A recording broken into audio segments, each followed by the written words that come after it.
Thank you, Rabbi Levine. I just want to use this opportunity to thank both Rabbi Baruch and Rabbi Shneur Levine for putting together this wonderful program that we all come and gain from every week. And it should continue to grow, and maybe very soon we'll move upstairs. I just want to speak a little bit about prayer for the next few minutes. In this week's Parsha, as many of you know, we have the splitting of the sea, perhaps the most supernatural miracle that took place to the Jews in all of the Torah. The pasuk tells us in the Parsha, just learned it with Attorney Weissman, the pasuk says, and Paro came close. Paro approached. The children of Israel raised their eyes, and behold, Egypt was journeying after them. And they were very frightened. The children of Israel cried out to Hashem. Rashi, a very famous Rashi, comments on these words that they cried out to Hashem. Rashi says, Tafsu umnas avosam. They grabbed on to the umnas, the craft of their forefathers, of their ancestors, referring to prayer, referring to tefillah, that at their time of need, when the odds seemed stacked against them, they grabbed on to this power of tefillah, of prayer. That's the crying out that the verse refers to. And Rashi brings proofs how we find by Abraham, Isaac, and Jacob, Avraham, Yitzchak, and Yaakov, that they all prayed in their own right at their times of need. The question is that what is this term umnis, a craft, the craft of their fathers, the umnis avosam? We find in the Gemara, we find maaseh avoseim, the deeds of our fathers. We find minig avoseim, we find the customs of our fathers. What is this idea that tefillah, and specifically prayer, is referred to as the craft, the umnis of our fathers? And an even more pointed question, in the very next verse, after this comment of Rashi referring to the crying out of Israel of seemingly sincere prayer, the very next verse says, Vayomru el Moshe, they said to Moshe, Hamibli ein kavarim b'Mitzrayim? Were there no graves in Egypt that you took us out to die in the wilderness?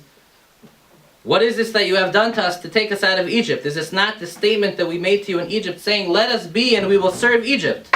For it is better that we should serve Egypt than we should die in the wilderness. It seems somewhat perplexing, to say the least.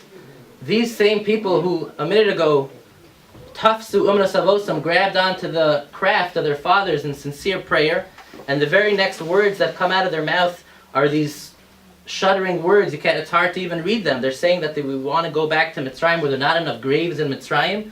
Do we know what Mitzrayim was?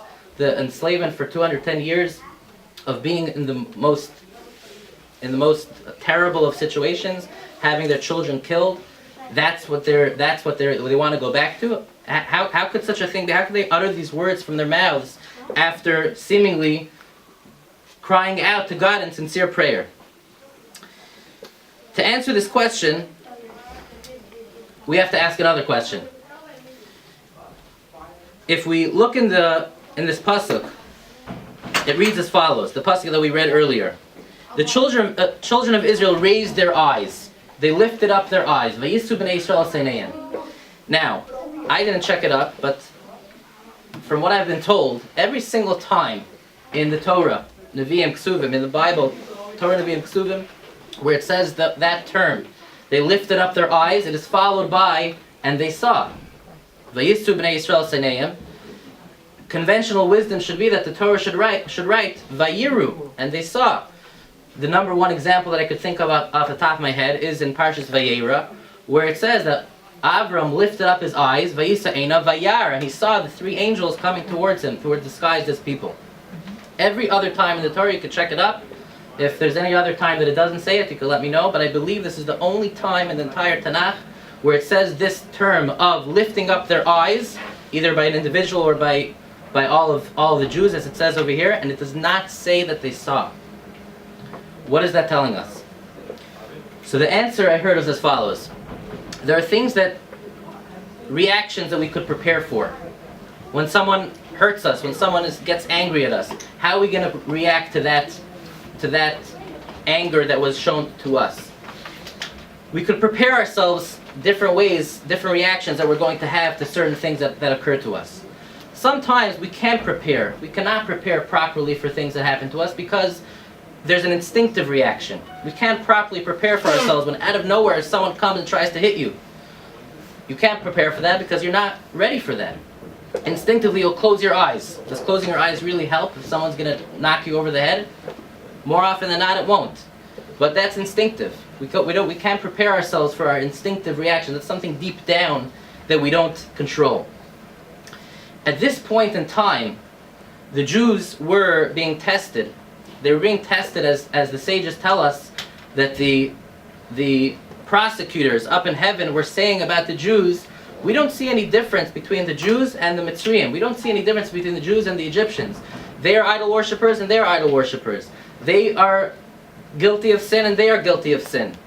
The Jews had to prove themselves, had to show that there's something, had to prove to God that there's something about them that is different than the Egyptians to merit and to warrant God doing a tremendous miracle on their behalf, a miracle of the magnitude that has never been seen before. So God put them in a situation where everything seemed very grim and the odds were stacked against them. God put them in a situation where the river, the Yam Suf, was in front of them.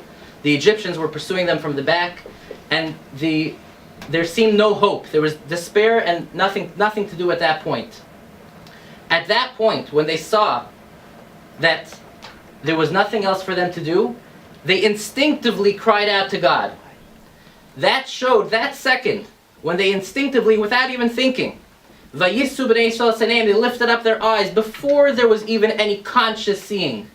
If there would have been a conscious re'iyah, if they would have consciously come to the decision that we have to pray, that we have to cry out, that wouldn't necessarily show that that's who they are deep down. Before they even had this conscious seeing, they instinctively deep down, from somewhere deep down in their heart, they had this instinctive reaction to cry out to God. That's the moment when they passed their test. That's the moment when they showed that they're different than the Mitzrayim. The Mitzrayim wouldn't do that at their time of need. We Jews cry out in a time of need instinctively because that's who we are. We're wired differently. We have different instinctive reactions than other nations, other people do.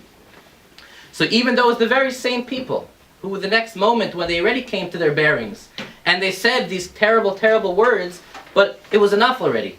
It was enough for God to see that there's something different about these people. When instinctively, when they have nowhere else to turn, their first reaction is to cry out to God.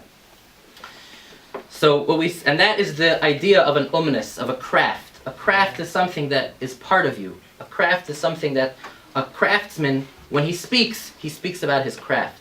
He speaks, that's what's on his mind constantly. It's not just a custom, it's not just a deed, it's an umnus, it's a craft that's part of the person. So from here we see the idea that prayer, our relationship with God, prayer is something that's part of our spiritual makeup. It's part of our instinctive reaction to situations that surround us, terrible situations that surround us, when we instinctively cry out to God. May Hashem help us, may Hashem guide us, that we should be able to react to all the situations that He brings to us in a positive way, and we should have a positive relationship with Hashem.